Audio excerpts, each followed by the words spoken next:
What's up, B Squad? It is your boy JB, and we are here today with the review for The Oval on BET, season number 4, episode number 3, I think.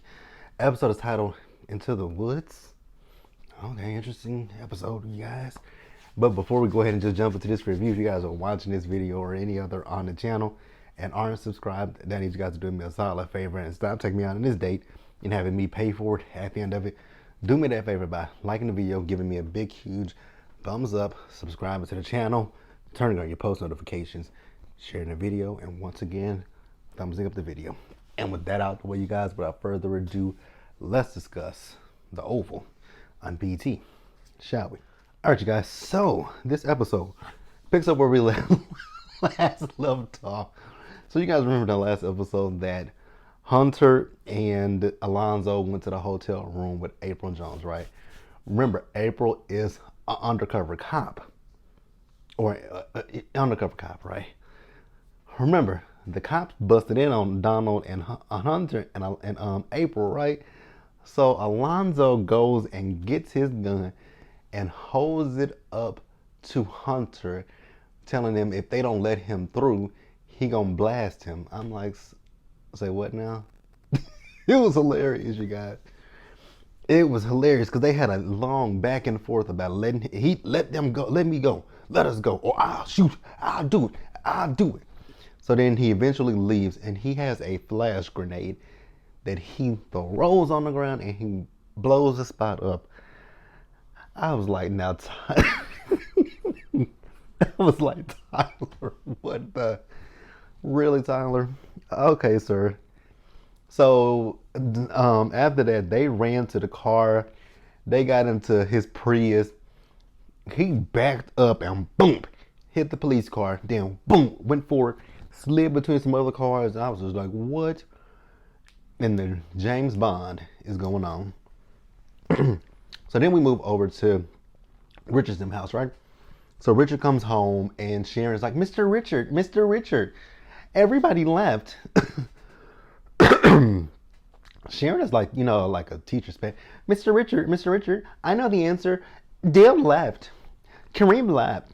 Like, that's what Sharon is doing, right? So Richard tells Sharon and Nancy, like, yo, we can't stay here. We got to get out of here. After she told him that they didn't feel safe there because the president came, right? He said, came here. They were like, yeah. He's like, go get Barry because we finna go. So, Nancy was like, okay, I'll go get Barry, right? So him and, Sharon were by themselves and they were talking, right? So then Nancy came back downstairs and said, so yeah, Barry, our son Barry, the Barry that's the hot temper that's missing that daughter is missing. Yeah, that Barry ain't upstairs. So Barry is not upstairs. I wonder if we're going to see Barry anymore this season. Let's pause here, you guys. Let's move forward. All right, you guys. So next up, we're over at the White House, right? So Victoria goes into the Oval and she's looking for Hunter. So while she's on the phone, Hunter and Alonzo comes in and, he's still hyped up about what happened with him and Alonzo. I also did forget to mention that when they left the hotel room, so Hunter's jacket that he had, it had some drugs in it and they forgot the jacket, right? So Victoria is asking Hunter, where have you been? So he said, I was watching the game. She says, where were you watching the game at? He says, on the roof. She said, the same roof that your son, jumped from and, DIED'd. He says, I think you did something to him. Little do y'all both know that little Negro ain't nowhere near unlived, right? So she kept asking him, where was he? I'm like, why do you care, Victoria? So Victoria's like, if he was near the camera, she needs him to, be the grieving father.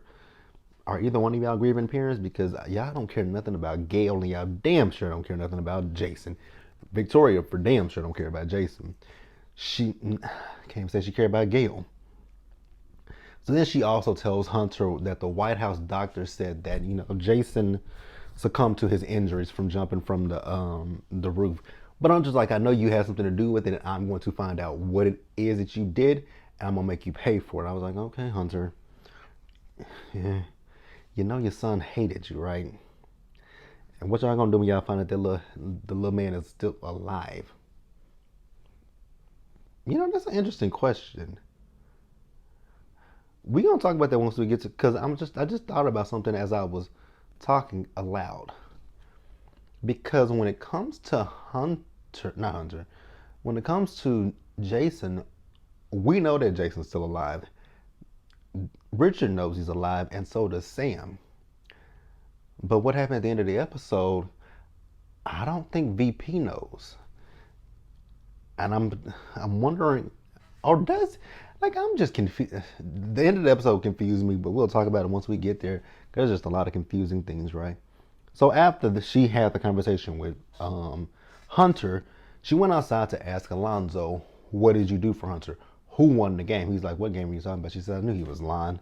So what did you do for him? He says, I don't know what you're talking about. I was like, Victoria, just let it go. Let it go. Let it go. So then we got the Three Stooges, Dale, Kareem, and Dale, right? So these Three Stooges, they're driving around, right? And at one point they said, why are you driving in a circle? He says they're talking to Kareem because Kareem is driving. Kareem said he's doing that because, he doesn't know if they're being followed. And they said, well, if we were being followed, we would have known. I'm like, exactly. That's why he kept driving in a circle, but they don't have a plan, right?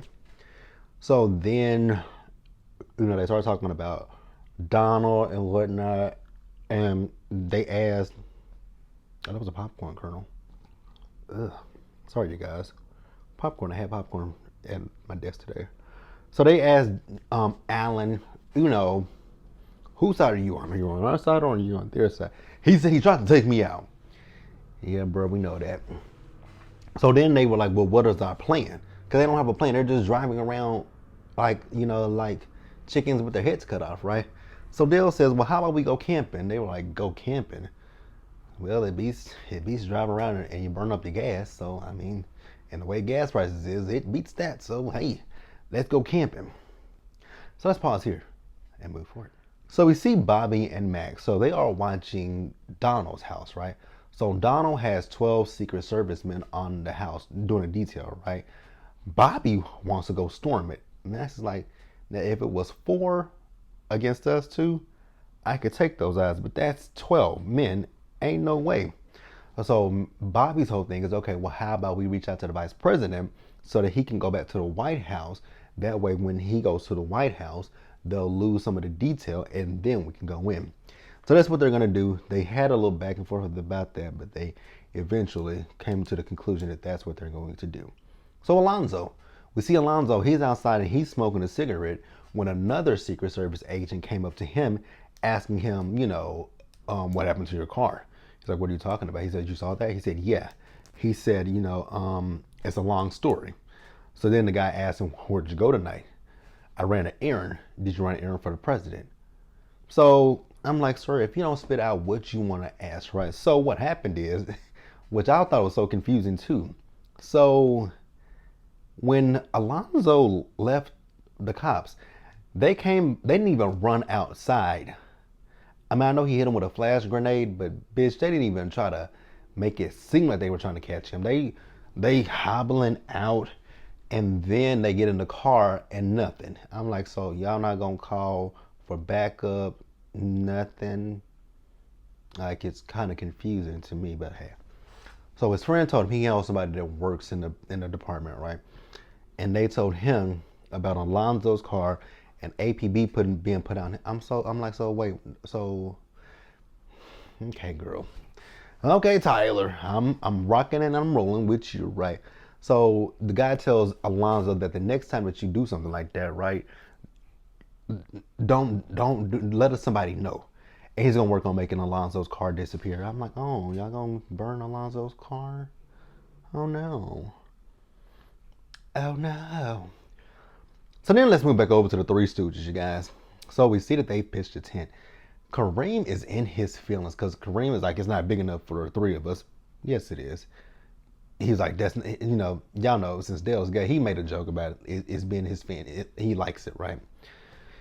Now, Kareem, when you went for a low blow when you told him you ain't used to being homeless like he is, I was like, well, damn, bitch, that was rude.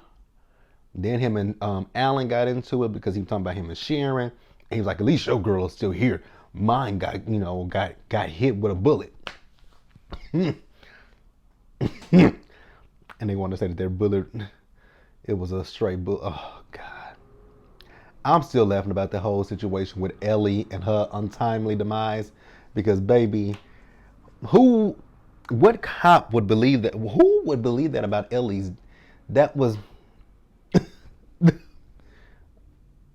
because Ellie and Alan, like, they live on a higher level floor, so you got to be aiming up. Now, if they were on the first, because Alan and Ellie are not on the first floor, they're on the second floor, obviously. Because if you guys remember the last episode when him and Grip went over the banister, they're on the second floor. Now, if it was a gang shootout, I can see if they were on the first floor, but they are on the second floor. So that bullet had to travel. So a gang shootout, they just, what is this, the Wild Wild West? With what's his name from the Looney Tunes? What is his name?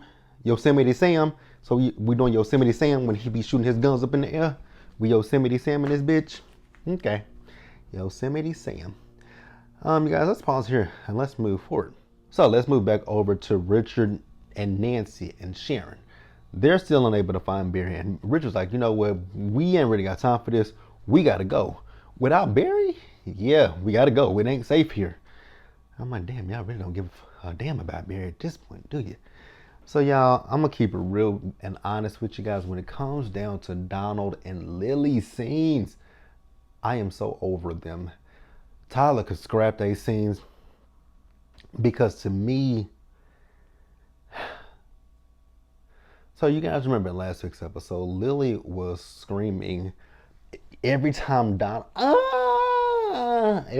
touched her right. Now this week's episode, she's calm as a cucumber. She told him she had to pee.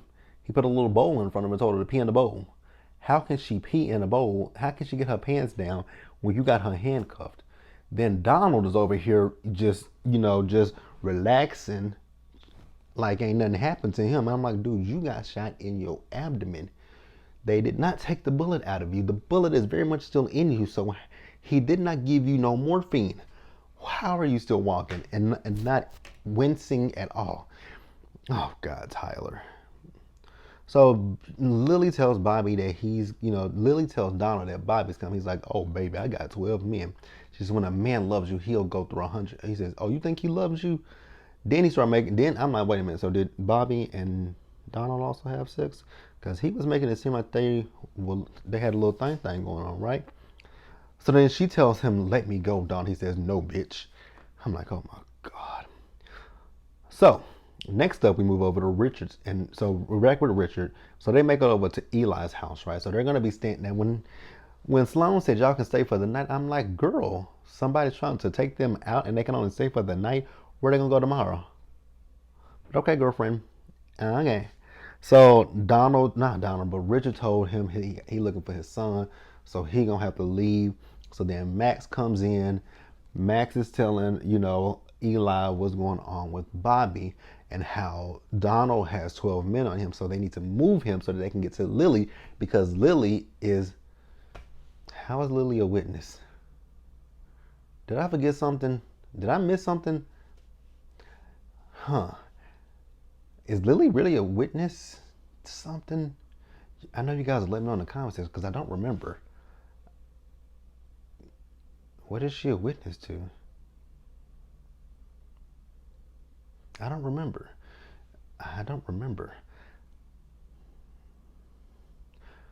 Because, never mind. Y'all will tell me in the comment section. I'm pretty positive of that. Because I can't keep up with everything with this show. So Eli is going to go and do that so that they can move the Secret Service guys. So let's pause here and wrap up the episode. So we see Bobby and Max. They're on the phone, right? So Max is telling Bobby that Eli is going to be going back to the White House. So the detail is going to be leaving, right? And the Secret Service actually did go in and tell Donald the same thing, right? Donald's like, you son of a bitch, right? Because he knows what's going on. So while Bobby and Max hung up, Kyle called. Forgot to mention Kyle to you guys, right? Now, this scene with Kyle was the most unrealistic shit that I've saw, right? So, you guys remember last week's episode that Kyle, remember, Max knocked Kyle out, right? Kyle was already handcuffed, right? So then he handcuffed him again. But in this week's episode, there was a tool set right in front of his legs. So he used a tool set to unlock himself from them shackles. I was like, now how dumb is that? But okay. So Kyle called Kyle called Max to tell Max he's outside of his in-laws' place, right? So Max is gonna make a beeline to Kyle. So then we see Sam. So Sam is at the hospital, right?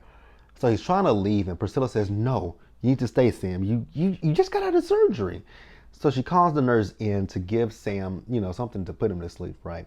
So the nurse comes in, she puts something in his IV, right? I don't know what kind of fast-acting drug that was that woman put in that IV, because Priscilla, I can taste metal. I taste metal, Priscilla.